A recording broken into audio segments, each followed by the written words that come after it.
ꯄꯥꯎꯆꯦꯗ ꯌꯨꯝꯐꯝ ꯑꯣꯏꯕ ꯃꯔꯨꯑꯣꯏꯕ ꯄꯥꯎ ꯈꯔ ꯑꯞꯗꯦꯠ ꯇꯧꯖꯔꯤ꯫ RPI ꯑꯊꯋꯥꯂꯦ ꯃणिपुꯔꯒꯤ ꯔꯤꯖꯅꯦꯜ ꯄꯣꯂꯤटिकल पार्टी अमगुम थबक तौगनी महेश्वर। RPI अथवाले महाराष्ट्रदगी हौरप पॉलिटिकल पार्टी ओइरबसु मणिपुरददी स्टेट सिगी रीजनल पॉलिटिकल पार्टी अमगुम थबक तौगनी हाइना RPI अथवालेगी नेशनल सेक्रेटरी सु ओइरिबा मणिपुरगी इंचार्ज की तौसु पूरिबा महेश्वर थौनावजमना फोंदोक्रे। वाफम मसिंग असि पार्टी असिगी नेशनल कमिटी न खलकलबा पार्टी असिगी मणिपुर स्टेट यूनिट की थौ पुगदब मियोइसिंग ओपगी थौरमदा महेश्वरन फोंदोखिबनी। कसामपात लेबा पार्टी असिगी ऑफिस ता पांथोखिबा पौमिसिंग उनबा अमदा महेश्वरन मखा ताना हाई सेंटर दा NDA गा पुन्ना चटमिन्नरबसु मणिपुरददी पार्टी असि न्यूट्रल ओइना लेरी। RPI अथवाले मणिपुरगी ओइनदी रूलिंग नत्रगा ओपोजिशन हाइबा अमा खाइदे कनागी सु मिचंगदा लेते अचुंबा तौबा माइकेदा लेप्तुना सगुटकनी। मणिपुर मियामना करी पामली खुनाइगी असोइबसिंग असि मतौ करमना चुमथोकनी हाइबा मियामगी ओइबा याइफा खोंथांगदा अहेनबा मियेंग थमगनी हाइबा वाफम फोंदोकी। ngasiगी थौरम अदुदा RPI Athawale Manipur state unit की नौना खलकलबा state president Biswajit Konthoujam, working president Haridas Laitonjam, organisational state secretary BM Sharma अमदी सेक्रेटरी डॉक्टर भूमेचान यावना किसान मोर्चा अमदी तोंगान तोंगानबा थौपुबसिंग तरामना ओक्तुना पुनिंग थोगतखि हाइरी। तारप पाउदा रुंग तांकुल रीजन द पोपी थादरब सेक्शन वाफम थमखरे। रुंग तांकुल रीजन द पोपी थादनब पीपल्स रिपब्लिक ऑफ नागालैंड रुंग तांकुल रीजन ना सेक्शन वाफम थमखरे। पीपल्स रिपब्लिक ऑफ नागालैंड रुंग तांकुल रीजन ना चिरोल अमा थोक्तुना रुंग तांकुल रीजन की मनुंगदा लेरिबा विलेज अथॉरिटी सिंगदा रुंग तांकुल रीजन की मनुंगदा पोपी थादनबा अकनबा वाफम खंगनखिबनी। मरी लेनबा विलेज अथॉरिटी सिंगना ऑर्डर असिबु ngang चटनबा खंगनबगा लोइनना कनागुम्बना वाफम असी थवोइदबा यावरबदी मरी लेनबा विलेज अथॉरिटी सिंगना खुदकता पाउ पिरकनबसु खंगनखि। वाफम असी थवोइदबा यावरमलगदी फाइन थियनबगा लोइनना इम्प्रिजमेंट की पेनाल्टी पीगनी अमदी थारंबा थोक्लबदी रुंग तांकुल रीजन की स्टाफ सिंगी मिगेंग मखादा इमुंग मनुंगना मसाना यानथटकदबनी। कनागुम्बना वाफम असी थवोइदबा थेंगनरबदी मथक महाकी मथकता लौखलकपा थबक मसाना याना लौजगदबनी सु हाइरी। मखा तारकपा पाउदा मई थाबगी थौदोक लेते मणिपुर पुलिस। मंत्री पुखरीदा लेबा IGAR साउथ हेडक्वार्टर मनाक्ता मई थाबगी थौदोक अमा थोखी हाइना ngarang अगस्त 13 सोशल मीडिया दा वायरल ओइरखिबा वाफम अमबु मणिपुर पुलिस ना कन्ना यानिंगदबा फोंदोकपगा लोइनना असिगुम्बा मई थाबगी थौदोक अमता थोखिबा लेते अरानबा पाउनी हाइना मणिपुर पुलिस की माइकेदगी X ता सेंगदोरकली।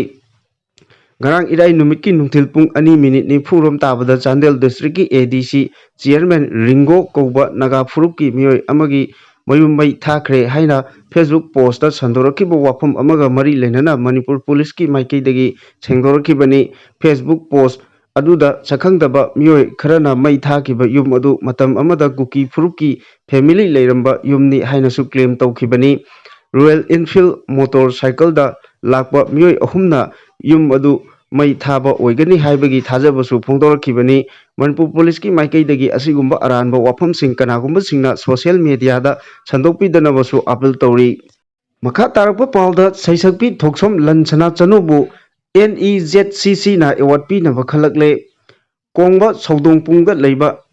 NG कल्चरल एकेडमी की सैसकपी थोक्सम लंचना चनुबु NGEZCC ना कुमजा लिसिंगनी कुलुमदोई की ओइना यंग टैलेंटेड आर्टिस्ट एवार्ड पीनबा खलकले। खलकलबा लंचना थोक्सम थौयांगमा मैते अमदी थोक्सम ओंबी मनीलेमा अनिगी मचानुपीनी हाइरी। एवार्ड असी खलकपदा NG कल्चरल एकेडमी की प्रेसिडेंट N इबोबिना नुंगाइबा फोंदोरकली। निंगसिंगबा याबदी थोक्सम लंचनाना कुमजा लिसिंगनी 13 चाइना की कोनुंग बेजिंग दा पांथोकिबा ABU रेडियो सॉन्ग फेस्टिवल दा इंडिया की महुत सिंधुना इसै सखिबनी। महांगना होनाजरिबा हिरम असिदा पुनिंग थौगतपा ओइना NEZCC ना एवार्ड असी पीनबा खलकिबनी हाइरी। मखा तारकपा पाउदा जिरी लंबी अमदी तोंगजै मरिलदा मतम कक्तबा बन कौखरे। कांगपोकपी डिस्ट्रिक्ट साइतु केंद्र अमसुंग चुरचानपुर डिस्ट्रिक्ट होंगलेप केंद्र दा लेरिबा नागा फुरुप सिंगना था असिगी 19 की अहिंग नोंयाइदगी लेमताक लोकताक प्रोजेक्ट रोड इम्फाल जिरीबाम लंबी नेशनल हाईवे 37 अमसुंग तोंगजै मरिल लंबी दा मतम कक्तबा बन कौखरे। Rongmei Naga Council Manipurna Thadorokpa Chirol amana Kendra ani asida Lairiba Naga Furup Singi Alternative Administration Arrangement ama None District Tobinaba demand Manipur Langakna Tabakta Ontok Tabanam Matam Kaktaba Bangi Kongjang Asi Sanctionaba Phirep Lorokpani Hairi Sanchin Gadoriba Matam Kaktaba Bangi Kongjang Asina Naga Furup Singna Mapung Phana Sogot Piyu Hairi Ban Manungda Medical Emergency Natraga Medical Document Puthoklaga Athingba Leitana Chatpa Yabaga Loinana Public Service Water Electricity Amadi Education Ga Mari Lainaba Singdadi Komthokani Hairi Makha Tarakpa Atopa Pau Amada Matam Khara Lep Loraba Matung MP Ningtau Sana Jawbana Sing Tamgi Miyam Unaba Hokre State asigi oriba phibamna matam khara miyamga unaba lep loraba matung Rajya Sabha ki MP su oriba ningthau sana jawba laisembana ngasidagi amuk hanna lamdam masigi singtam animaki tongan tonganba furup ki miyoi singa unaba hokre hairi ngasidagi holduna thangja numit khudingi ayuk pung 12 dagi nungthil pung 2 phawba sana konungda miyamga unaba howragani masigi damak appointment ki mathau taroi haina MP sana jawbagi mahaki Facebook page ta thagalakibagi matung inna ngasidagi miyamga unaba hokibani MP sana jawba lesembana ngasi miyamga unaba amuk hanna hobagi ahanba numita KS Nonglen Maitaina Luchingba Khangabok Village Volunteer Force ki Kangbu People's Museum Kaksingi Secretary Merina Mayang Lambam Ukrul KBK gi Head Director Soibam Khogen W Biren Kumar na Luchingba Kangla Phamthol Humphumari gi Kangbu TH Sanatomana Luchingba Wangoi Dramatic Union gi Kangbu Singa Unaduna Tongan Tonganba issue Singa Wari Sanaki Hari Makha Tarakpa Pauda RSS ki Senior Leader Maidhe Laikidre Rashtriya Swayamsevak Sangha Manipur ki Senior Leader Thongwam Maidhe Masagi Anaba Amana Maram Oiduna Hokiba Chaiset 13 da Laikidre Mahakna Laikidaba Matamda Masagi Chahi 35 sukre Loinana Sebak Bharti Nagamapal Manipur gi Baudik Holda Miyamna Awaba Phongthokpagi Mifam ama Pangthoktuna Laikidrabagi photo da Hai Laikatuna Ikai Khumnaba Utkre Miyamgi Oza Thongwam Maidhe Hairaga Hena Khangnaba Miyoi Asi RSS ki OTC Third Year Training 1988 Loisinki Loinana Mahakna RSS Nagar Kariya Yabha Oiduna Thabak Thorom Kaya Tauba Horaki Masigi Sumatakta Tongan Tonganba Daitya Imphal Nagar Sanghaslak Imphal Jira Sanghaslak Amadi Imphal Vibhaki Sanghaslak Oina Thogai Kaya Purami Mahakna Laikidaba Asi RSS Manipur Pranki Chauna Mangjabata Natana Khunai Asigi Mangjaba Amani Haina RSS Manipur Pranki Former Sanghaslak Aribam Braja Kumar Sharmana Mahakna Loinana Oza Maidhega Ngalingai Matamda Thabak Tongminarakiba Adu Ningsingduna Wafam Kaya Phongdokhi Bir Mangal Sharma Former Prasakar RSS Manipurna Oza Maidhe Laikidabagi Nungaitaba Phongdokpaga Loinana Mahakna Khunai Asigi Damak Hanba Leitaba Thongnaga Loinana Laukiba Thabak Thoram Kayagi Maramda Singthaki Oza Maidhena RSS Chakhotnaba Amadi Mapangal Kankhatnaba Taukiba Tongan Tonganba Thabak Kyasu Ningsingkhibaga Loinana Mahak Biswa Hindu Parishat Manipur Unit ki General Secretary su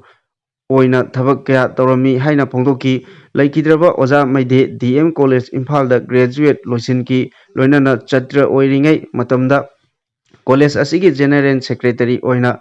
Yetnaba Amata Yaudana Khanki Chatra Oiringai Matamdagi Miyamgi Yaifanaba Thabak Toba Miyoi Ama Oina Horki Thongom Maidhe Thangmaiban Maisnam Laikaida Kumja 1959 gi October Kulumdoida Poki Bhairodan Hindi High School dagi Headmaster Oina Kumja 2010 da Thabak dagi Pothaki Oza ama Oina Education gi lamda saknairaba Miyoi ama Oibata Natana Education bu Chakhotpa ama Oinaba Mahak Masapangna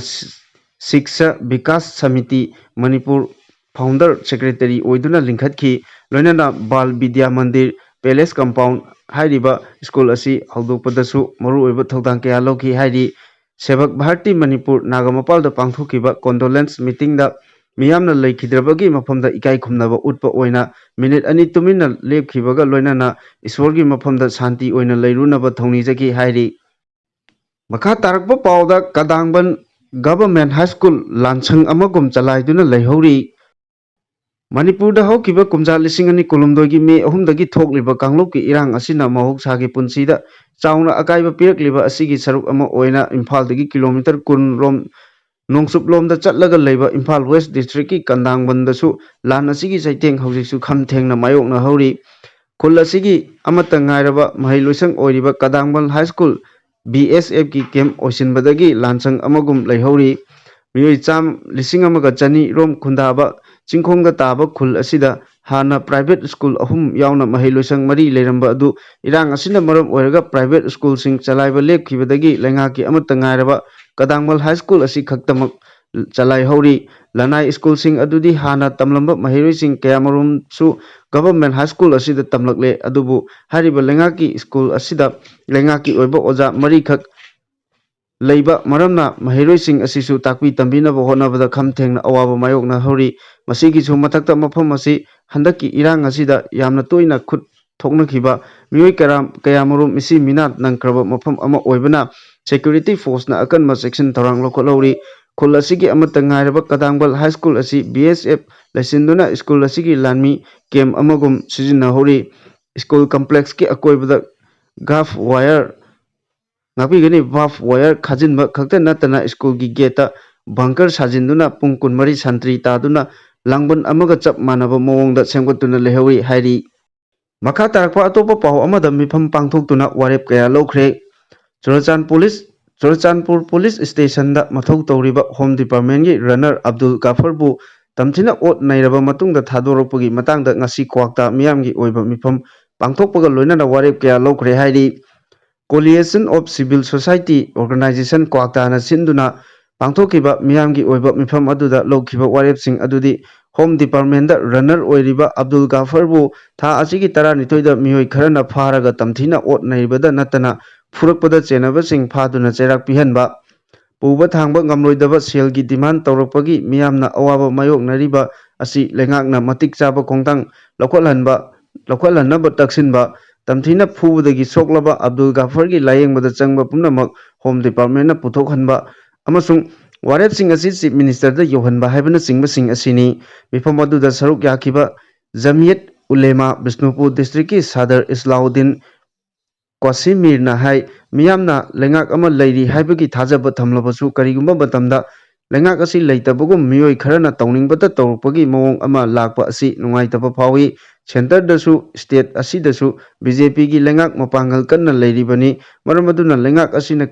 asigumba kahenba thong chathariba sing asigi mathakta akanma miyeng changbiyu haina phongdoki mifam adu kwakta gi CSO gi luchingba kayasu saruk yakhi hairi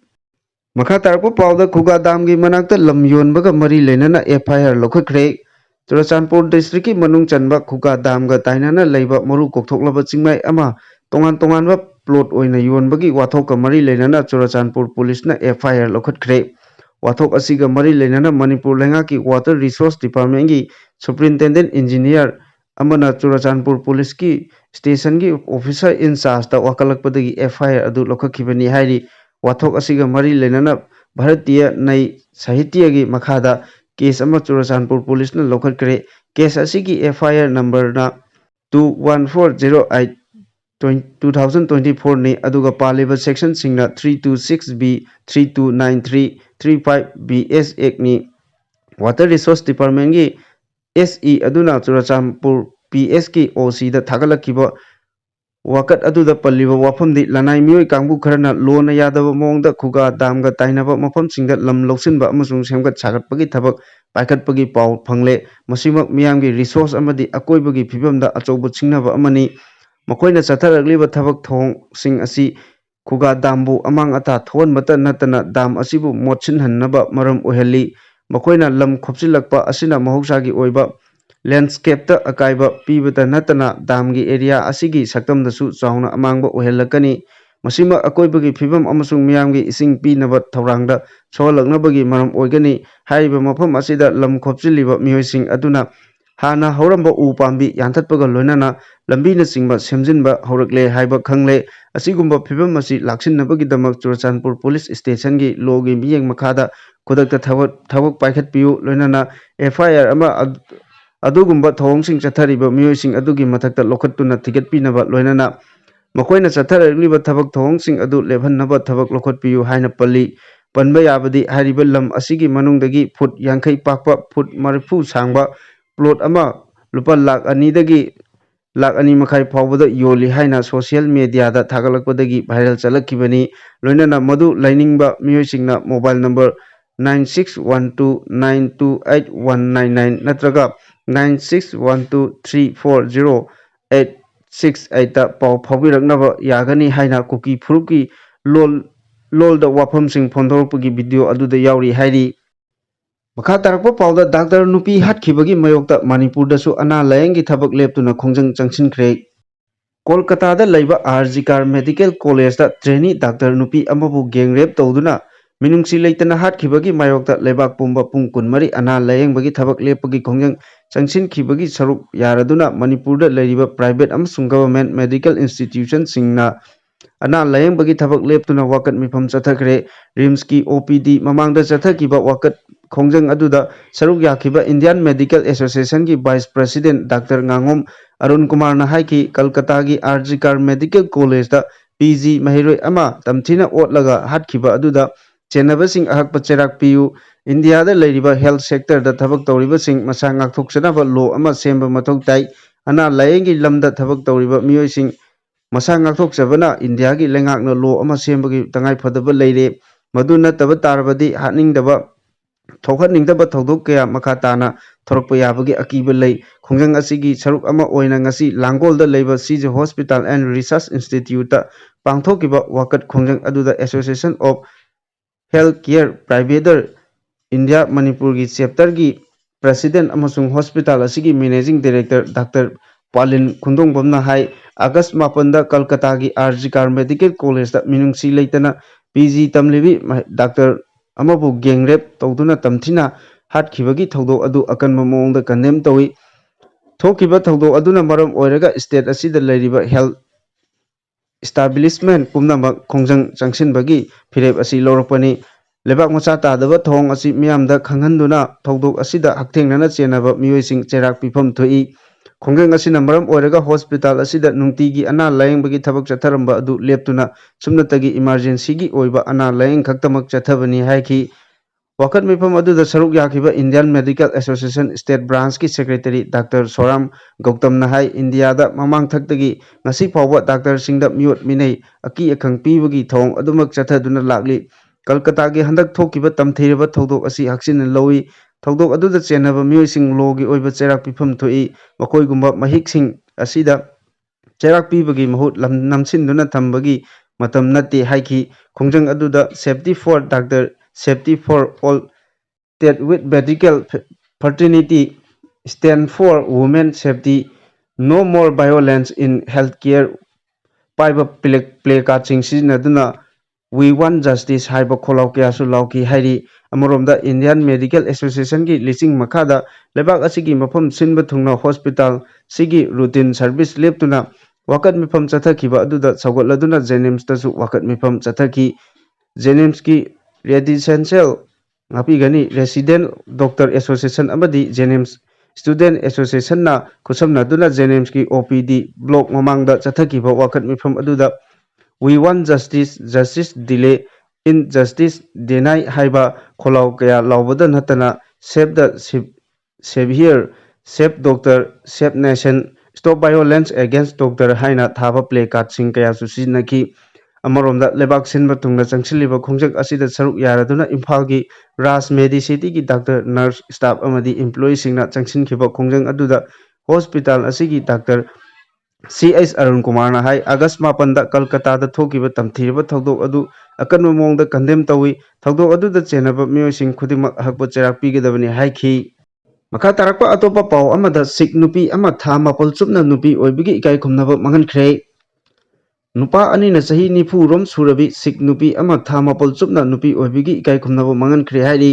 नुपा अनि अदुना नुपी अदुबु था मापल लोम फाजिनदुना थंबगी मथक्ता नुपी असिगी मचा नुपा बुसु फाजिनदुना थंबिखी हाइरी लाइबक थीबा थौदो असी लाहौरदगी चौराकना kilometre 150 रोम चटलगा लैबा पंजाब की फैसलाबाद हाइना खंगनबा मफम अमदा थोकिबनी ꯄꯥꯀꯤꯁꯇꯥꯟꯒꯤ ꯄꯨꯂꯤꯁꯅ ꯁꯤꯈ ꯅꯨꯄꯤ ꯑꯃꯗꯤ ꯃꯆꯥꯅꯨꯄꯥ ꯑꯅꯤꯃꯛ ꯀꯟꯕ ꯉꯝꯈ꯭ꯔꯦ ꯂꯣꯏꯅꯅ ꯃꯈꯣꯏꯕꯨ ꯐꯥꯗꯨꯅ ꯏꯀꯥꯏ ꯈꯨꯝꯅꯕ ꯃꯥꯡꯍꯟꯈꯤꯕ ꯅꯨꯄꯥ ꯑꯅꯤ ꯑꯗꯨꯁꯨ ꯐꯥꯔꯦ ꯅꯨꯄꯥ ꯑꯅꯤ ꯑꯁꯤ ꯃꯆꯤꯟ ꯃꯅꯥꯎꯅꯤ ꯃꯈꯣꯏ ꯑꯅꯤꯅ ꯄꯨꯟꯅ ꯅꯨꯄꯤ ꯑꯗꯨꯕꯨ ꯅꯝꯖꯥ ꯅꯝꯊꯦꯛꯄꯤꯈꯤꯕꯅꯤ ꯍꯥꯏꯔꯤ ꯃꯈꯥ ꯇꯥꯔꯛꯄ ꯄꯥꯎꯗ ꯃꯍꯩꯔꯣꯏ ꯅꯨꯄꯤ ꯃꯆꯥ ꯇꯔꯨꯛꯇ ꯅꯠꯇꯕ ꯂꯤꯆꯠ ꯆꯠꯂꯝꯕ ꯑꯣꯖꯥ ꯑꯃ ꯆꯩꯔꯥꯛ ꯄꯤꯈ꯭ꯔꯦ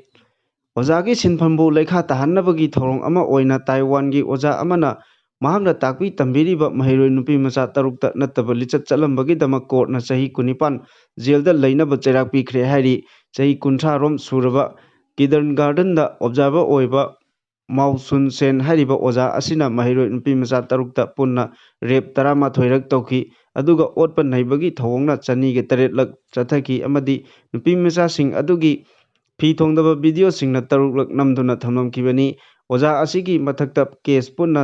214 ꯔꯣꯝ ꯃꯔꯥꯜ ꯂꯩꯔꯦ ꯍꯥꯏꯕꯒꯤ ꯆꯞ ꯆꯥꯕ ꯈꯨꯗꯝ ꯆꯥꯡꯗꯝꯁꯤꯡ ꯐꯪꯕꯗꯒꯤ ꯇꯥꯏꯋꯥꯟꯒꯤ ꯀꯣꯔꯠ ꯑꯗꯨꯅ ꯑꯣꯖꯥ ꯑꯗꯨꯕꯨ ꯖꯦꯜꯗ ꯆꯍꯤ 19 ꯂꯩꯅꯕ ꯆꯩꯔꯥꯛ ꯄꯤꯈꯤꯕꯅꯤ ꯃꯥꯎꯆꯨꯟ ꯁꯦꯟ ꯍꯥꯏꯔꯤꯕ ꯑꯣꯖꯥ ꯑꯁꯤꯒꯤ ꯃꯣꯕꯥꯏꯜ ꯐꯣꯟꯗ ꯄꯣꯔꯟ ꯚꯤꯗꯤꯑꯣꯒꯤ ꯀ꯭ꯂꯤꯞ 400 ꯂꯣꯝꯒꯤ ꯃꯊꯛꯇ ꯐꯣꯇꯣ ꯀꯌꯥꯁꯨ ꯌꯥꯎꯔꯝꯈꯤꯕ ꯊꯦꯡꯅꯈꯤ ꯑꯣꯖꯥ ꯑꯁꯤꯒꯤ ꯃꯊꯛꯇ ꯑꯇꯩ ꯑꯇꯣꯞꯄ ꯀꯦꯁ ꯀꯌꯥꯁꯨ ꯂꯩꯔꯝꯈꯤꯒꯅꯤ ꯍꯥꯏꯕꯒꯤ ꯆꯤꯡꯅꯕ ꯂꯩꯕꯗꯒꯤ ꯃꯈꯥ ꯇꯥꯅ ꯊꯤꯖꯤꯜꯂꯤ ꯍꯥꯏꯔꯤ